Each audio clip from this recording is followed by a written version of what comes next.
आज हम डिस्कस करेंगे ये जो परमात्मा का परिचय में जो नेक्स्ट चैप्टर होता है ना, सर्व आत्माओं के पिता, ये वाला। आप लोगों को जो वीडियोस जो होमवर्क दिए गए थे वो आप लोगों ने किए? सारी वीडियो सबने देखी है सारी? क्योंकि आप लोग को समय भी तो मिल रहा है बीच में, एक एक दिन का टाइम मिल जाता है कवर करने के लिए। कुछ नया समझ में आया? किसी को ये समझ में आया वो देखना क्यों ज़रूरी है? उससे प्रॉपर क्लैरिटी मिलती है, विजुअल्स मिलते हैं, जो एक्सटर्नल नॉलेज है वो भी मिलती है। ठीक है। और एक और चीज़ थी जो मुझे आप लोगों को इन्फॉर्म करनी थी। जैसे ये जो कोर्स की जो सीरीज़ शुरू भी की है, तो ये केवल ब्राह्मण बच्चों के लिए है। ये सिखाने के पर्पस से है कि आपको करवाना कैसे है। नयों को मत भेज देना क्योंकि कई बच्चे क्या कह रहे हैं कि आप इसका प्लेलिस्ट बना दो, हम नयों को फॉरवर्ड कर। नयों के लिए नहीं है, आपको समझ के समझाने के लिए है, ब्राह्मण लोगों के लिए है। ठीक है। नयों को आपको समझाना पड़ेगा, नयों को भेजने के लिए नहीं है। ठीक है। तो ये चीज़ बुद्धि में रखना, क्योंकि हम उसमें बार बार आपको यही समझाने की कोशिश करते कि समझाना कैसे है। ठीक है। अगर कोई नया सुनेगा तो उसको दिमाग अलग चलेगा, वो कुछ और ही सोचेंगे, ये पता नहीं क्या इनका पर्पस है किसी चीज़ को समझाने के पीछे। इसलिए प्लीज़ ये चीज़ धारण करके करवाने वाली, धारणा करवाने वाली चीज़ है। नयों को सुनाने के लिए या उनको सीधा फॉरवर्ड करने वाले लेक्चर्स नहीं हैं ये। ऑलराइट। तो प्लीज़ ये चीज़ बुद्धि पे रखना। और आज थोड़ा समय भी कम है, तो कम समय में हम आपको ये चैप्टर क्लियर करते हैं। पिक्चर वाइज चलते हैं, डे वाइज नहीं चल रहे अभी हम ना, क्योंकि डे वाइज चलेंगे तो बहुत होगा। हम हर फोटो को या जो बाबा की प्रदर्शनी है उसको एक्सप्लेन करने की कोशिश कर रहे हैं। तो आज हम एक्सप्लेन करेंगे कि सर्व आत्माओं के पिता, ये वाला जो कॉन्सेप्ट है, जो कि बाबा का परिचय देने से पहले हमें एक्सप्लेन करना चाहिए कि सभी धर्म आत्माएं, मतलब अगर एक डेफिनेशन है जो गूगल किया जाए कि भगवान मतलब क्या, या संसार के अनुसार भगवान मतलब क्या, तो भगवान एक ऐसे उनको कहा जा सकता है, भगवान उसे कहा जा सकता है जो सर्व धर्म की आत्माएं एक्सेप्ट करें। केवल वही भगवान हो सकता है। ठीक है। जिसे सर्व धर्म की आत्माएं एक्सेप्ट करें। समझ रहे हो? तो ये डेफिनेशन आप लोगों को दे सकते हो। The one who is accepted by every religion will be known as God और इज नोन एज गॉड, या उसी को भगवान स्वीकार किया जाएगा। जिसको सभी धर्म की आत्माएं, जितने भी मल्टीपल धर्म है, वो सभी लोग एक्सेप्ट करें। ऑलराइट। जब हम इसको समझाना शुरू करते हैं कि सभी धर्म में क्या क्या है या सबकी क्या क्या मान्यताएं हैं, तो इसमें रामेश्वरम का सबसे पहले जिक्र आता है कि रामेश्वरम मतलब जो राम के भी ईश्वर है उन्हें रामेश्वर कहा जाता है।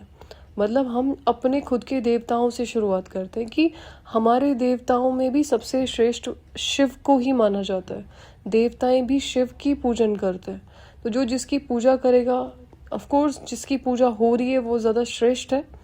तो राम जी भी कहते हैं कि वो जो स्टोरीज हैं उसके अनुसार, माइथोलॉजी के अनुसार, रावण से युद्ध करने से पहले वो शिवलिंग बनाते हैं, उनकी पूजा करते हैं और फिर उस युद्ध के लिए प्रस्थान करते हैं। तो दिस शोज कि कहीं ना कहीं वो राम के भी ईश्वर है। तो ये चीज़ आप कनेक्टिविटी बताने के लिए लोगों को समझा सकते हो कि जो राम के भी ईश्वर है उन्हें रामेश्वर कहा जाता है, जो शिवलिंग को के रूप में रिप्रेजेंट किए जाते हैं।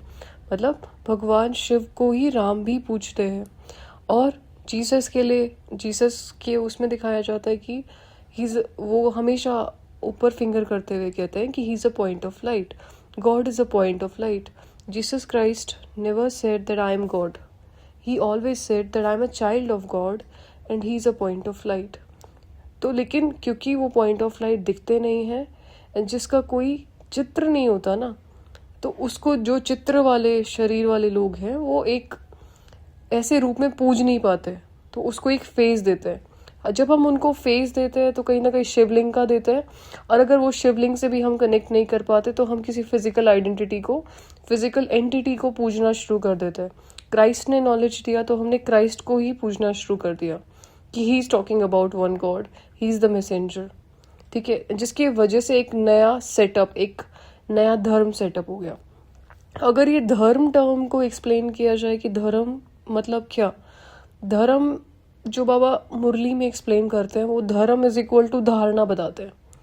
उनकी धारणाएं अलग हो सकती हैं। धर्म इज इक्वल टू धारणा, सबकी अपनी अपनी अलग अलग धारणाएं हैं, सबका उसी नॉलेज को रिप्रेजेंट करने का एक अलग तरीका है।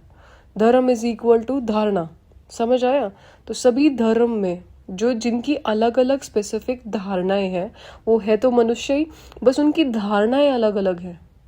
ठीक है, जैसे हम कहते हैं कि हमारा धर्म है कि हम इस विश्व का कल्याण करते हैं क्योंकि हम ब्राह्मण्स हैं, तो ये हमारा धर्म। यहाँ पे धर्म इज लाइक अ ड्यूटी, ठीक है।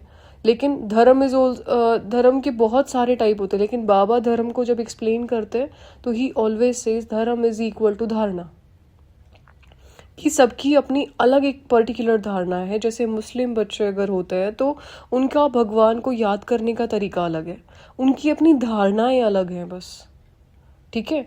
बात वो भी सेम ही कर रहे हैं लेकिन बस धारणा अलग है, तरीके अलग अलग हैं। सिमिलरली क्रिश्चियंस में हमेशा गॉड को पॉइंट ऑफ लाइट कहा जाता है, एंड बिकॉज हम उस पॉइंट ऑफ लाइट से कनेक्टिविटी महसूस नहीं कर पाते हैं, इस वजह से हम उस फिजिकल क्राइस्ट को चर्चेस में देखते हैं, ठीक है। जबकि चर्च में हमेशा क्राइस्ट के वर्जन्स में यही चीज़ आती है कि I am the messenger of God and he is a point of light. तो और एक और चीज़ की कनेक्टिविटी की जा सकती है कि when he is saying that he is a point of light and I am the child of God, मतलब हम भी सब कहीं ना कहीं पॉइंट ऑफ लाइट ही है, या we are having this physical body but we are also point of light, क्योंकि पॉइंट ऑफ लाइट के बच्चे तो पॉइंट ऑफ लाइट ही होंगे। समझ आ रहा है आप सभी को? तो अगर आपको किसी भी धर्म के बारे में भी कोई एक्सप्लेनेशन देनी है, उस धर्म के बारे में आपको थोड़ा बेसिक तो पता होना चाहिए। ऐसे नहीं कि किसी के रिलीजन का आपको पता ही ना हो और आप उसको जाकर के समझा रहे हो, तो वो बेसिक नॉलेज आपके पास होनी चाहिए, जिसके लिए मैं आपको फॉर श्योर क्लासेस प्रोवाइड करूँगी। वो आप देखेंगे तो आपको वो नॉलेज हो जाएगी, एक बार सुनने मात्र से ही हो जाएगी, ठीक है। तो क्राइस्ट का कॉन्सेप्ट समझ आया। देन वाहेगुरु गुरु नानक साहब के लिए कहते हैं कि वो एक ओमकार के लिए कहते थे कि एक ओमकार सतनाम, है ना हरप्रीत दादा? ऐसे ही कहते हैं, एक ओमकार सतनाम कर्ता पुरख निर्वैर। एक ओमकार सतनाम कर्ता पुरख निर्भव निर्वैर अकाल मूर्त अजूनी सैभं गुरु प्रसाद जब, ऐसे होता है। सी एग्जैक्टली। तो ये भी कहीं ना कहीं बाबा की महिमा कर रहे ना, पॉइंट ऑफ लाइट की महिमा कर रहे। वो एक ओमकार की बात कर रहे, जो एक ओमकार एक ओवल शेप में, एक प्रकाश का एक बिंदु है जो ओवल शेप में है, ओमकार के शेप में है, तो वो उसी के लिए याद कर रहे। वो भी कभी खुद को पॉइंट आउट नहीं करते। हर धर्म के जो भी संस्थापक है वो हमेशा ऊपर की तरफ पॉइंट आउट करते हैं, सभी एक ही भगवान की तरफ पॉइंट आउट करते हैं, ठीक है, कि वो हमारे पिता हैं, हमें उनको याद करना चाहिए, ठीक है। वो सबका रिप्रेजेंट करने का तरीका अलग अलग है, पर याद सिर्फ उन्हीं एक को किया जा रहा है और ऊपर की तरफ फिंगर करके हुए पॉइंट आउट किया जाता है। नेक्स्ट चित्र जो आता है वो जापानीज का एक चित्र होता है, जिसमें वो एक रेड पॉइंट ऑफ लाइट को या रेड लाइट को सामने रख के उस पर फोकस करके मेडिटेट करने की कोशिश करते हैं।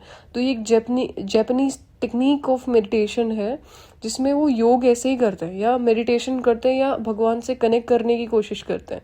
इस टेक्निक को कुछ कहते भी हैं, जो कि मैं आपको व्हाट्सएप ग्रुप में डाल दूंगी। क्या कहा जाता है? क्या कहते हैं? चिंग कोंग शेक। चिंग कोंग शेक। चिंग कोंग शेक एक शिवलिंग टाइप का रेड कलर का स्टोन 3 फुट की दूरी में 3 फुट की हाइट में रहती है। ओके। तो ये जो भी वर्ड है, ठीक है। हाँ। तो ऐसा मतलब यहाँ पे भी कहीं ना कहीं एक पॉइंट ऑफ लाइट या एक लाइट को ही रिप्रेजेंट किया जा रहा है कि वो कहीं ना कहीं हम उनसे कनेक्ट करके पावर्स लेते हैं, ठीक है। अब वो हर धर्म में उनको पिता नहीं कहा जाता, सबसे बड़ी बात, पिता केवल हिंदू धर्म में माना जाता है। जब हम मुस्लिम धर्म की बात करते हैं ना, तो उसमें अपने को बंदा कहा जाता है कि हम भगवान के बंदे हैं, वो हमारा मालिक है, ऐसा टर्म यूज किया जाता है, ठीक है, कि वो हमारे मालिक है, हम उनके बंदे हैं, ठीक है। सभी धर्म का अलग अलग होता है, लेकिन कहीं ना कहीं अधिकार तभी बनता है जब हम उनको पिता के रूप में याद करते हैं, और जो स्पेसिफिक आदि सनातन देवी धर्म की आत्माएं हैं वो उनको पिता के रूप में ही कंसिडर करती हैं। ठीक है। संगे अस्वद का जो चित्र दिखाते हैं, जो कि एक शिवलिंग के पत्थर के रूप में ही है, उसके ऊपर कपड़ा लपेट के रखा हुआ है और उनको ही पूजा जाता है। और एक बहुत सारी मैंने ऐसे भी वीडियोस देखे जहाँ पे शिवलिंग की ही पूजा करते हुए मुस्लिम्स को दिखाया जाता है। ठीक है। एक व्यक्ति की एक वीडियो थी जो शायद मैंने डाली भी थी या स्टोरी पे लगाई थी इंस्टाग्राम पे, अब्राहम को लेते हुए किसी व्यक्ति ने एक्सप्लेन किया कि ए ब्राह्मण से बनता है अब्राहम। ठीक है। हालांकि इस चीज़ का मेरे पास कोई एग्जैक्ट प्रूफ या समझाने का तरीका भी नहीं है मुझे इस चीज़ को लेके, लेकिन कहीं ना कहीं ये धर्म हमसे निकले इस बात के बहुत सारे सबूत हैं। सभी पूरे दुनिया में शिवलिंग जैसे पोजीशन, शिवलिंग जैसे स्ट्रक्चर में बहुत सारे पत्थर पाए गए हैं जिनको पूजा जाता रहा है हर अलग अलग धर्म में। सिर्फ भारत में ही नहीं, हर दुनिया के हर कोने में शिवलिंग की पूजा होती है। तरीके सबके अलग अलग हैं, सबकी टेक्निक्स अलग अलग है, लेकिन याद हमेशा उस एक ओमकार या एक ओवल शेप के पत्थर या फिर ऐसे किसी को ही रिप्रेजेंट करते हुए किया जाता है। ठीक है। पशुपतिनाथ नेपाल में बड़े मंदिर है, उसमें भी शिवलिंग है। सोमनाथ में फॉर श्योर शिवलिंग की पूजा होती है। विश्वनाथ, अमरनाथ, हर जगह कहीं ना कहीं शिवलिंग की ही पूजा होती है। और भगवान को जब भी हम एक्सप्लेन करते हैं तो इस शिवलिंग के फेस में ही लोग उनको कंसिडर करते हैं, पर वो शिवलिंग भी एक रिप्रेजेंट करने का तरीका है। याद तो एक निराकार को किया जा रहा है जो कि एक ज्योति बिंदु स्वरूप है। एक दिए के अंदर लो होती है, तो उस ज्योति को उन्होंने शिवलिंग के रूप में रिप्रेजेंट किया। पहले एक लो जैसा भी वो होता था शिवलिंग ना, गोल शेप में। ऐसा एक जगह अभी भी होता है, जो 12 लिंग है उसमें से एक लिंग ऐसा होता है ओवल शेप टाइप्स का। अगर आप देखोगे 12 लिंग में से तो उनमें एक लिंग ऐसा दिखाता है बिल्कुल ओवल शेप टाइप का, और एक तो ऐसा है जिसमें कुछ भी ऊपर होता ही नहीं, केवल नीचे वाला वो पोर्शन है और ऊपर कुछ भी दिखाई नहीं रखा, ना कोई ओवल शेप है, ना ये वाली शेप है, ना ज्योत जैसी शेप है। तो दिस शोज कि वो निराकार है, जिसको आकार नहीं दिया जा सकता। वो एक एनर्जी है, वो एक सुप्रीम एनर्जी है। तो सबका अपना अपना तरीका है उनको याद करने का। ऑलराइट।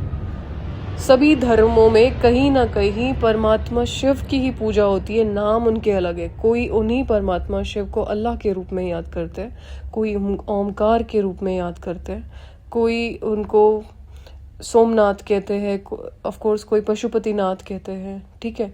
क्राइस्ट उनको गॉड को पॉइंट ऑफ लाइट कहते हैं। सबका अपना अपना तरीका है। शिव के भी बहुत सारे नाम हैं, बबुलनाथ, विश्वनाथ, सोमनाथ एंड बहुत सारे उनके मल्टीपल, बद्रीनाथ। तो जैसा जैसा उनका कैरेक्टर रहा होगा उसके अनुसार लोगों ने उनके नाम रखे हैं। ठीक है। तो एक सुप्रीम पॉइंट ऑफ लाइट के नाम बहुत सारे हो सकते हैं, पर है वो एक ही आत्मा। इससे भगवान विभाजित नहीं हो जाते। भगवान इज अ सिंगुलर वर्ड। बहुत सारे भगवान नहीं होते, भगवान एक ही होता है। ऑलराइट। समझ आ रहा है सभी को? सर्व धर्म में कहीं ना कहीं भगवान शिव को ही पूजा जाता है, अलग अलग नाम से। सभी एक उस अल्लाह ताला को ही याद करते हैं। मुस्लिम धर्म में किसी भी चित्र की पूजा इसलिए नहीं होती क्योंकि वो देवी देवता धर्म के हैं नहीं, पहली बात तो, और उनके वो एंसेस्टर्स भी नहीं हैं। वो समझते हैं कि हम देवी देवताओं की पूजा क्यों करें, इसीलिए उनके जो आले होते हैं वो ब्लैंक होते हैं, खाली होते हैं, क्योंकि वो कहीं ना कहीं एक पॉइंट ऑफ लाइट को याद करने की कोशिश कर रहे हैं जो शेप नहीं दिया जा सकता जिसको। उनके वो खाली होते हैं ना, जिसमें जैसे मस्जिद में भी कोई चित्र थोड़ी रखा रहता है, बस वो दीवार की तरफ देख करते ऐसा ऊपर करके याद करते हैं उनको कि वो निराकार है जिसको शेप नहीं दिया जा सकता। इसीलिए इनकी धारणाएं आदि सनातन देवी देवता धर्म के आत्माओं की धारणाओं से अलग है। और ऊपर से ही ये जो धर्म की आत्माएं होती है किसी न किसी तरह से देवी देवता धर्म में आई भी नहीं, तो ये उन्हें एज एन एंसेस्टर पूजा भी नहीं करती। हम लोग देवी देवताओं की पूजा इसलिए करते हैं क्योंकि वो हमारे पूर्वज भी रहे हैं। ठीक है। घर में जैसे माता पिता की फोटो हम लगा के रखते हैं कि हमारे पूर्वज, दादाजी की फोटो लगी रहती है, सबकी रहती है, ऐसे ही हमारे एंसेस्टर्स रहे, इसलिए हम देवी देवताओं की पूजा करते हैं। लेकिन जो आत्माएं द्वापर युग के आरंभ में ही उतरी होंगी वो मूर्ति पूजन जैसी चीज़ों में भरोसा नहीं करती हैं, क्योंकि मूर्ति पूजन वही करेंगे जिन्होंने वो समय एक्सपीरियंस किया होगा या जिनके वो एंसेस्टर्स होंगे। समझ आ रहा है?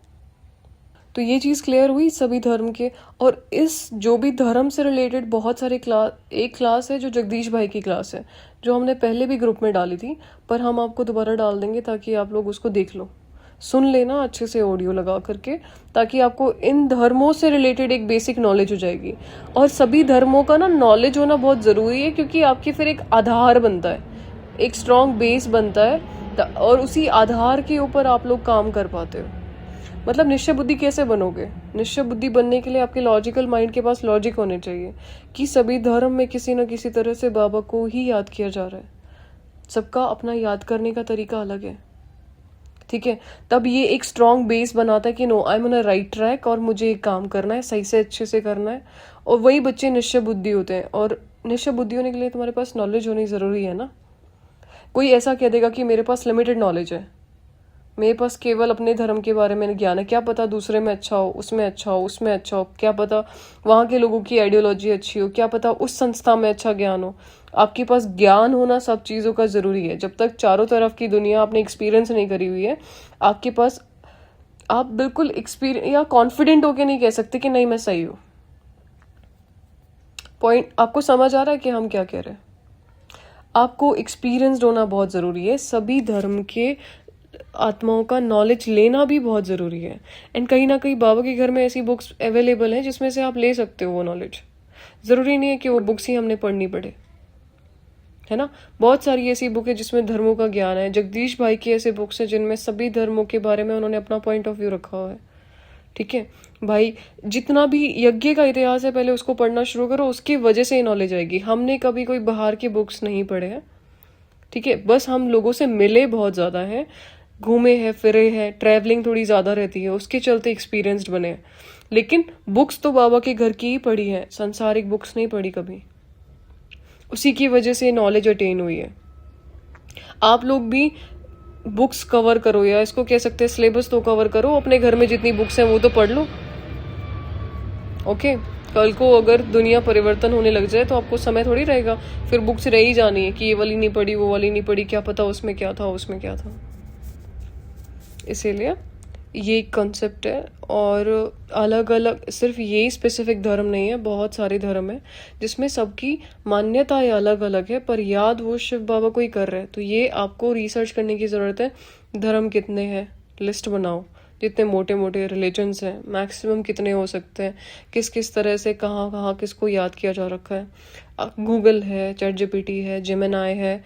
रिसर्च करो, कम से कम खुद थोड़ा लिखना सीखो इन चीज़ों के बारे में, ताकि आपको खुद पे कॉन्फिडेंस आए कि I am on a right track, at least I am doing some research. सिर्फ सामने वाले का सुनना नहीं होता, कभी कभी खुद भी रिसर्च करो ताकि खुद का कॉन्फिडेंस बढ़े कि नो दिस इज राइट, ठीक है। धर्मों की लिस्ट बनाना, कितने धर्म हैं ओवरऑल मोटे मोटे, आपको पता तो हो। किसी को कोर्स कराने से पहले सामने वाले से ज़्यादा नॉलेज आपके पास होनी चाहिए, तभी आप कॉन्फिडेंट बनते हो। खुद को ही नहीं नॉलेज हो मुझे, फिर मैं क्या समझाऊं सामने। ऐसा उन्होंने कुछ क्वेश्चन पूछ लेना है, मेरे पे जवाब नहीं होगा, समझ रहे हो। तो अपना पहले खुद का होमवर्क पूरा कवर करके रखो कि जो जो चीज़ें हैं वो सारी मैं कवर करूं, इससे रिलेटेड क्या क्या हो सकता है उसके मैं नोट्स बनाऊं। अभी ये होमवर्क आप लोगों के लिए है, आप लोग मुझे नोट्स भेजोगे बना के कि इतने धर्म के लोग हैं, लगभग इतने धर्म है, वहां पे इन को पूजा जाता है, एंड ये चीज निराकार शिव से कैसे कनेक्टेड है वो भी लिखोगे, राइट। सभी करेंगे। हरप्रीत दादा आप भी करना। जी दीदी। चलिए, तो ये सर्व धर्म के वाला कॉन्सेप्ट क्लियर हुआ। इससे रिलेटेड कोई क्वेश्चन है तो आप लोग पूछ लीजिए, फिर नेक्स्ट चैप्टर कल ही करेंगे। बहुत सारे क्वेश्चंस आते हैं, बट अभी तो यही है कि जब हम किसी न्यू को ज्ञान देते हैं तो पहले तो वो ये कहते हैं कि हम आजकल इतने जो स्कैम्स चल रहे हैं, फ्रॉड चल रहे हैं, तो हम कैसे फेथ करें कि गॉड ही आके आपको ये नॉलेज दे रहे हैं। हाँ, तो ये चीज़ के लिए ना जवाब ये होता है कि ऑफ कोर्स बहुत सारी चीज़ें हैं संसार में, बट देयर इज समथिंग कि जो अगर आपको कुछ एक्सपीरियंस होता है ना, कुछ फील होता है, उस चीज़ पे आप भरोसा कर सकते हो। यहाँ जो चीज़ें हम आपको बताते हैं, आप अगर उस चीज़ में थोड़ा बहुत भी इन्वेस्ट करके टाइम 5-10 मिनट भी अगर बैठ करके कुछ भी कनेक्टिविटी एक्सपीरियंस करते हो, या आपको थोड़ा भी फील होता है अपने लाइफ में, जब आप 7 डेज का कोर्स करते हो, आपका माइंडसेट चेंज हो, आपके अंदर कोई ट्रांसफॉर्मेशन आपको महसूस होवे, तब तो फिर आप इस चीज़ को एग्री करो, वरना फिर इट्स अप टू यू कि आप छोड़ भी सकते हो। ठीक है, इट इज़ ऑल अबाउट कि आपको एक्सपीरियंस क्या हो रहा है, क्योंकि जो रियल होगा ना वो आपको एक्सपीरियंस करवा पाएगा। ठीक है, तो ये कन्विक्शन हम कैसे लेके आए कि जैसे बाबा ने कहा है कि जो थोड़ा भी ज्ञान लेगा वो सतयुग में आएगा। तो समटाइम्स ये फील होता है कि वहां पे तो सिर्फ 33 करोड़ ही है, तो बाकियों का क्या गुनाह है, क्योंकि ड्रामा तो फिर बार बार चेंज हो रहा है। तो वो जो लोग सतयुग में नहीं आ पाए वो तो ऑलवेज ही वैसे रहेंगे, पूजा दूसरे साइकिल में रहेंगे। चले, okay, what is your age? 35। So you're 35 years old, and आपके आसपास कितने लोग हैं, आपके दोस्त कितने हैं? रियल तो एक ही गॉड ही है, वैसे तो नहीं है कोई। ओवरऑल आसपास कितने दोस्त हैं, जितने लोगों को आप जानते हो जो आपके साथ रहते हैं? फैमिली फ्रेंड्स ऐसे तो बहुत से हैं, बट उनमें से कितने लोग ज्ञान में चलते हैं? Only me. See, only you are in ज्ञान। आप चाह रहे हो सबको बादशाही मिल जाए, आप अपने एफर्ट्स डाल रहे हो। मतलब खुद के लिए कन्विक्शन चाह रही हूँ आपके लिए अच्छा, I am one of that. आप तो देखो यार, सी बात सिंपल सी है ना पूजा बहन, कि अगर मैं कोई चीज़ को लेके धारणा कर रही हूँ, एक तो मैं संसार की जो पॉइंट ऑफ व्यू है उससे बिल्कुल विरोधी में जा रही हूँ, मैं संसार के अनुसार सोच नहीं रही हूँ, जैसा संसार सोच रहा है मैं वो नहीं सोच रही हूँ, जैसे वो एंजॉय कर रहे हैं अपना टाइम वेस्ट करके मैं वो नहीं कर रही हूँ। And if I am doing something different तो फॉर श्योर मेरी डेस्टिनी, मेरा फ्यूचर उन लोगों से तो डिफरेंट होगा। एंड अगर it is not about 33 crore, आप टॉप मोस्ट सोल्स में हो सकते हो। इट्स अप टू यू कि आपका माइंडसेट कैसा है, आप थॉट प्रोसेस कैसा रख रहे हो, आप लोगों के लिए किस हिसाब से सोच रहे हो, आप सबका करने के लिए सोच रहे हो कि नहीं सोच रहे हो। यहाँ पे लड़ाई इस चीज़ की नहीं होती कि पद मैंने ऊंचा पाना है, यहाँ पे लड़ाई इस चीज़ की कि सेवा मैंने जास्ती करनी है, मैंने दूसरों का भला ज़्यादा करना है। अगर आप ये माइंडसेट अभी रख के चलते हो कि मैंने मैक्सिमम लोगों को हेल्प करना है, मुझे अच्छा नहीं लगता लोग रोड पे जाते हैं, चलते हुए बच्चे कैसे कैसे छोटे छोटे बच्चे भीख मांगते हैं, वो मुझे अच्छा नहीं लगता है। तो मुझे इस प्रॉब्लम को कंसिडर करते हुए कुछ तो सोल्यूशन ढूंढना है, एंड जो फिर भगवान मुझे रास्ता दिखा रहे हैं मैंने उसके अनुसार चलना है। मैं दूसरे लोगों की जैसे उन बच्चों को इग्नोर नहीं कर सकती। ये जब आपका माइंडसेट बनता है ना, और जब आप इस डायरेक्शन में कुछ करते हो कि मुझे लिटरली, मैं पैसे तो नहीं दे सकती उनको, क्योंकि वो कितनी दिन दे दोगे आप, मैं उनको खाना नहीं दे सकती, कितने दिन दे दोगे आप, बहुत चीज़ें ऐसी जो मैं नहीं दे सकती, लेकिन मैं जो दे सकती हूँ वो मैं दूँ। जब आप इस माइंडसेट, मन की बात कैच कर रही हूँ, क्योंकि जब मैं ऐसे लोगों को देखती हूँ ना तो ही बहुत फील होता है कि इनका क्या होगा। हाँ सी, इनके पास तो ज्ञान भी नहीं है और उनका भला कैसे होगा कहीं ना कहीं। सी, जब आप ऐसा हम कुछ करते हैं ना किसी के लिए, तो हम पहली बात तो जब हम मेडिटेशन कर रहे हैं, खुद ही हम मेडिटेट कर रहे हैं, जब हम अपनी कॉन्शियसनेस को अपडेट कर रहे हैं, हमारे कॉन्शियसनेस का दूसरे पे भी प्रभाव पड़ता है। जब आप कहीं ना कहीं खुद कनेक्ट करते हो अपने आप से, तभी आप दूसरे से भी कनेक्ट कर पाते हो। आप भगवान से जब कनेक्टेड होते हो कहीं ना कहीं, तभी आपका इम्पैक्ट दूसरों पे भी पड़ता है। हम उन लोगों को सिर्फ पैसा देके, भोजन देके उस चीज़ को परमानेंटली रिजॉल्व नहीं कर सकते हैं, लेकिन कहीं ना कहीं आप उन्हें वाइब्रेशंस दे करके उनको प्योरीफाई करने के लिए हेल्प करके उनको मदद कर सकते हो, उनके पैटर्न्स को ब्रेक करके उनको मदद कर सकते हो। ये क्लास में आपने कहा था ना कि बाबा का बन के भी दास दासी बने तो क्या, तो मैं वही चाहती हूँ कि ऊपर उठना, पद तो चलो जो रहेगा रहेगा, बट बाबा के किसी काम आ सकें, इस विश्व के किसी काम आ सकें जी। तो मेन मेरा वही आपसे क्वेश्चन था कि कैसे कन्विक्शन फील करें। कन्विक्शन, मुझे आपका कन्विक्शन टर्म का समझ नहीं आ रहा, मतलब आप कन्विक्शन मतलब क्या चाहते हो, कन्विक्शन मतलब क्या आपके लिए? बताया था ना कि वो कॉन्फिडेंस फील नहीं होता कि हाँ कि you are a chosen one, आप भी एक विशेष आत्मा हो। अच्छा सी, तो आप एक बात मुझे बताओ कि आपके पास बुद्धि में बहुत सारे क्वेश्चंस हैं, आप इन क्वेश्चंस के साथ इस क्लास में भी हो, आप कहीं ना कहीं भगवान से कनेक्टेड भी हो, आप अपने क्वेश्चंस को लेके कुछ ना कुछ काम भी कर रहे हो, आपने वो सारे अभ्यास भी किए इसके चलते कि मैं सवाल पूछ पाऊंगी, तो आपको लगता नहीं कुछ तो स्पेशल है आपके अंदर? कौन करता है एक निराकार बंदी से, मतलब वो सिर्फ दिखने में निराकार से है, उनके लिए कौन इतना डेडिकेटेड रहता है कि मुझे जानना है कि वो कौन है? किसी फिजिकल दिखने वाले व्यक्ति के लिए तो आप कर भी सकते हो कि दिखता है ऐसा है, अच्छा है दिखने में, तो इसके लिए थोड़ी मेहनत की जाए। एंड व्हेन आपका ये डेडिकेशन भगवान के लिए होता है ना, तो कुछ तो खास है आप में, तभी तो आप ये चीज़ें सोच भी पा रहे हो। हर कोई कहाँ सोचता है? आपके आसपास के कितने लोग हैं जो ऐसा सोचते हैं? आप कितने लोगों के बीच में रह रहे हो और आप कह रहे हो कि सिर्फ आपके अकेले का माइंडसेट ऐसा है? क्यों है? तो कुछ तो विशेष होगा ना आपके अंदर। थैंक यू दीदी। सो ये हमारा थॉट प्रोसेस हमें दुनिया से अलग बनाता है। आपका थॉट प्रोसेस अलग है फॉर श्योर, एंड तभी आप कहीं ना कहीं ऐसे लोगों से अलाइंड होते हो जहाँ पे लोग आपकी जैसी सोच रखते हैं। ठीक है, हम सब सेम सवालों के साथ एक साथ चल रहे हैं, तभी हम इस क्लास में भी बैठे हैं। हम सबकी फ्रीक्वेंसी एक जैसी है कहीं ना कहीं, तभी हम एक साथ क्लास में बैठे हैं। ठीक है, वरना आप कहीं और भी ज्वाइन हो रखे हो सकते थे, आप कहीं ना कहीं और भी बैठे हो सकते थे, किसी और भी चीज़ का हिस्सा हो सकते थे, पर आपको सवालों के एग्जैक्ट वैसे जवाब चाहिए जैसे हमें चाहिए। तो हम कहीं ना कहीं सब इकट्ठे होकर के सेम सवालों के सेम जवाब ढूंढने की कोशिश कर रहे हैं। हम सबका तरीका अलग अलग हो सकता है, बट सवाल सेम है। एंड वो तभी, और ये सवाल भी उन्हीं को होते हैं जिनको सही चीज़ को ढूंढना है। सबको ये सवाल भी नहीं होता है। Thank you the, thank you. ठीक है, चले अभी I think class wind up करते हैं, लेट भी हो रहा है। ठीक है, चले, ओके, ओम शांति। नमस्कार। कभी ये सोचा है कि दुनिया में इतने सारे अलग अलग धर्म आखिर हैं क्यों? पर क्या हो अगर इन सभी हजारों आस्थाओं की जड़ें कहीं ना कहीं एक ही कहानी से जुड़ी हों? आइए आज इस विश्लेषण में इसी रहस्य को सुलझाने की कोशिश करते हैं। जरा सोचिए, पूरी दुनिया में 4000 से भी ज्यादा धर्म है। ये कोई छोटा मोटा आंकड़ा नहीं है। ये तो विश्वासों, परंपराओं और अलग अलग नजरियों का एक बहुत बड़ा समंदर है। हर धर्म की अपनी एक अलग कहानी है। सच कहें तो ये इंसानी आध्यात्मिकता का एक कमाल का बहुरूप दर्शक है। और यहीं से वो सवाल उठता है जो सब कुछ बदल देता है। ये सवाल हमें एक बहुत ही रोमांचक खोज पर ले जाता है।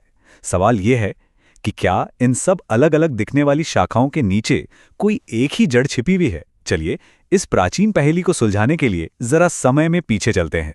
तो शुरुआत करते हैं एक बहुत ही कह सकते हैं साहसिक विचार से। वो विचार यह है कि क्या हो अगर जितने भी धर्म हैं वो सब एक ही प्राचीन स्रोत से निकले हों। इस पहले हिस्से में हम इसी दावे की पड़ताल करेंगे और देखते हैं कि ये सफर हमें कहाँ लेकर जाता है। ये नाम हम सब जानते हैं, है ना? हिंदू धर्म, इस्लाम, ईसाई धर्म, ये दुनिया के बड़े बड़े धर्म हैं जो अरबों लोगों की जिंदगी को एक दिशा देते हैं।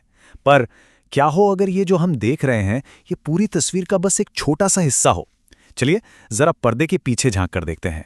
और यहीं पर वो एक चौंकाने वाला विचार सामने आता है। विचार ये है कि बहुत बहुत समय पहले सिर्फ एक ही मूल धर्म हुआ करता था। जी हाँ, सिर्फ एक, और बाकी जितने भी हैं वो सब तो बाद में आए, एक बहुत बड़े ब्रह्मांडीय चक्र के हिस्से के रूप में। ये एक ऐसा आइडिया है जो शायद इतिहास को देखने का हमारा पूरा नजरिया ही बदल दे। तो सवाल उठता है कि अगर वाकई एक मूल धर्म था तो भाई उसके सबूत कहाँ हैं? है कि नहीं? तो चलिए अब जरा जासूस बनकर इतिहास और पुरातत्व की गहराइयों में उतरते हैं और उन प्राचीन गूंजों को ढूंढने की कोशिश करते हैं। इस मूल धर्म का एक नाम भी बताया जाता है, आदि सनातन देवी देवता धर्म। अब इस नाम को थोड़ा तोड़कर समझते हैं, है ना? आदि मतलब सबसे पहला, सनातन मतलब जो हमेशा से है, शाश्वत, और देवी देवता धर्म का मतलब है दैवीय गुणों वाला धर्म या जीवन का रास्ता। जरा सोचिए, एक ऐसी दुनिया जो पूरी तरह से शुद्ध थी, शांतिपूर्ण थी। बस उसी आदर्श की बात हो रही है यहाँ। और अब हम किसी कल्पना की नहीं बल्कि एक असली जगह की बात करेंगे। ये है प्राचीन सिंधु घाटी सभ्यता। देखिए, ये कोई मिथक नहीं है, ये एक हकीकत है। एक ऐसी सभ्यता जो अपने समय से बहुत आगे थी। सोचिए, उस जमाने में उनके पास सुनियोजित शहर थे, कमाल की ड्रेनेज व्यवस्था थी, और यहीं पर हमें अपना पहला और बहुत बड़ा सुराग मिलता है। जरा इस छोटी सी मोहर पर नजर डालिए। इसे पशुपति मोहर कहते हैं और यह हमारी कहानी का एक बहुत ही अहम मोड़ है। इसमें जो आकृति देख रही है वो देखिए, गहरी योग मुद्रा में ध्यान में बैठी हुई है। कई जानकारों का मानना है कि ये शायद भगवान शिव का सबसे पुराना चित्रण हो सकता है। ये उस खोई हुई दिव्य संस्कृति का एक ठोस सबूत है, एक याद है। ठीक है, तो हमने इतिहास देख लिया, सुराग भी देख लिया। अब आते हैं सबसे बड़े सवाल पर, ईश्वर की प्रकृति क्या है? अब जरा ध्यान से सुनिएगा, क्योंकि ये जो कॉन्सेप्ट है ये हमारे सोचने के तरीके को शायद चुनौती दे सकता है। अब हम भौतिक दुनिया से परे जा रहे हैं। देखिए, हम अक्सर ईश्वर को एक इंसान के रूप में सोचते हैं, है ना, किसी मानवीय रूप में। लेकिन ये जो विचार है ये सब कुछ पलट देता है। इसके मुताबिक परम सत्ता का कोई भौतिक शरीर है ही नहीं, बल्कि वो तो शुद्ध चेतन प्रकाश का एक सूक्ष्म सा बिंदु है। कह सकते हैं एक आत्मा, बस ब्रह्मांड के पैमाने पर। चलिए जरा इसके पीछे के तर्क को समझते हैं। अगर कोई चीज असीम है, मतलब जिसकी कोई सीमा नहीं, तो क्या वो किसी भौतिक शरीर में बन सकती है? नहीं, है ना, क्योंकि शरीर की तो अपनी सीमाएं होती हैं। तो अगर ईश्वर सच में असीम है तो उसे पदार्थ से परे होना ही होगा, यानी शुद्ध चेतना, शुद्ध प्रकाश। ये एक सीधा सा तर्क है। और जानते हैं, ये विचार एक बहुत ही जाने पहचाने प्रतीक शिवलिंग को देखने का एक बिल्कुल नया नजरिया देता है। इस दृष्टिकोण से देखें तो ये किसी भौतिक देवता का रूप नहीं है, बल्कि ये उस निराकार चेतन प्रकाश के बिंदु का एक बहुत ही सुंदर प्रतीक है, दिव्यता के उस असली सार का प्रतीक। तो क्या ये विचार सिर्फ एक ही परंपरा में मिलता है? जी नहीं, बिल्कुल नहीं। अब हम ये देखेंगे कि कैसे ईश्वर प्रकाश है का ये आइडिया दुनिया भर की अलग अलग आस्थाओं में और यहां तक कि विज्ञान में भी सुनाई देता है। और ये जो कनेक्शंस हैं ये वाकई हैरान करने वाले हैं। चलिए शुरुआत करते हैं ईसाई धर्म से। बाइबल में एक बहुत ही सीधी लेकिन गहरी बात कही गई है, ईश्वर ज्योति है। यहां किसी इंसानी रूप की बात नहीं हो रही है, बात हो रही है शुद्ध निराकार प्रकाश की। और ये पैटर्न इस्लाम में भी देखने को मिलता है। कुरान में बहुत खूबसूरती से अल्लाह को आकाशों तथा पृथ्वी का नूर कहा गया है। फिर से वही बात, दिव्यता प्रकाश के रूप में, किसी रूप में नहीं। अब अगर यहूदी रहस्यवाद यानी कबाला की गहराइयों में जाएं, तो वहां आइन सॉफ का कॉन्सेप्ट मिलता है। इसका सीधा सा मतलब है अनंत प्रकाश। एक बार फिर वही इशारा दिव्यता के उस परम, असीम और निराकार स्वरूप की तरफ। तो एक पैटर्न साफ दिख रहा है ना, ज्योति, नूर, प्रकाश। शब्द भले ही अलग हों, लेकिन विचार एक ही है। यहां तक कि बुद्ध धर्म में भी जहां आत्मज्ञान या अपने अंदर के प्रकाश को जगाने पर जोर दिया जाता है, वो भी कहीं ना कहीं उसी एक सत्य की ओर इशारा करता है। इतने सारे कनेक्शंस महज एक संयोग तो नहीं हो सकते। और अब कहानी में आता है एक और दिलचस्प मोड़। ये विचार सिर्फ पुराने धर्मों तक ही सीमित नहीं है। आज का आधुनिक विज्ञान भी कहीं ना कहीं इसी दिशा में इशारा कर रहा है। देखिए, फिजिक्स हमें बताता है कि हर पदार्थ मूल रूप से क्या है? ऊर्जा। क्वांटम थ्योरी ये बताती है कि हमारी चेतना वास्तविकता को प्रभावित कर सकती है। तो सवाल ये है कि क्या विज्ञान और आध्यात्मिकता आखिर में एक ही मंजिल पर पहुंच रहे हैं? तो हमने इतिहास, धर्म और विज्ञान इन सब का सफर तय कर लिया, लेकिन ये सब तो थ्योरी है ना? अब आता है सबसे जरूरी सवाल, ये सब बातें हमारी अपनी जिंदगी के लिए क्या मायने रखती हैं? चलिए अब इस ज्ञान को अनुभव में बदलने की बात करते हैं। तो चलिए अब तक की सारी कड़ियों को जोड़ते हैं। हमें इतिहास में एक प्राचीन सभ्यता के संकेत मिले, हमें अलग अलग धर्मों में ईश्वर प्रकाश है का एक कॉमन धागा मिला, और विज्ञान भी एक अभौतिक यानी नॉन फिजिकल असलियत की ओर इशारा कर रहा है। ये सारे सबूत एक ही तरफ संकेत करते हैं कि परमात्मा शुद्ध चेतन प्रकाश का एक बिंदु है। तो आखिर ये सारी बातें हमें कहाँ ले जाती हैं? एक बहुत ही सरल लेकिन गहरे निर्देश की ओर। इस सारे ज्ञान का निचोड़ है आत्म अभिमानी बनना। अब इसका मतलब अहंकार या घमंड करना बिल्कुल नहीं है। इसका मतलब है खुद को एक आत्मा के रूप में पहचानना, प्रकाश का एक बिंदु, बस यही अनुभव करना। और यहीं पर वो खूबसूरत रहस्य छिपा है कि जब कोई खुद को प्रकाश के एक बिंदु के रूप में अनुभव करने लगता है, तो वो स्वाभाविक रूप से ईश्वर को भी प्रकाश के सर्वोच्च बिंदु के रूप में समझने लगता है। ये बिल्कुल वैसा है जैसे एक बूंद पूरे महासागर को समझ सकती है। ठीक वैसे ही एक आत्मा परम आत्मा को समझ सकती है। तो हम इस सफर को एक बहुत ही शक्तिशाली सवाल के साथ यही खत्म करते हैं। सवाल यह है कि क्या हो अगर परम सत्य कोई ऐसी चीज ना हो जिसे सिर्फ पढ़ा जाए, बल्कि एक ऐसी चीज हो जिसे अनुभव किया जाए। शायद सबसे बड़ी किताबें बाहर नहीं बल्कि हमारे अंदर ही हैं। इस पर विचार जरूर कीजिएगा।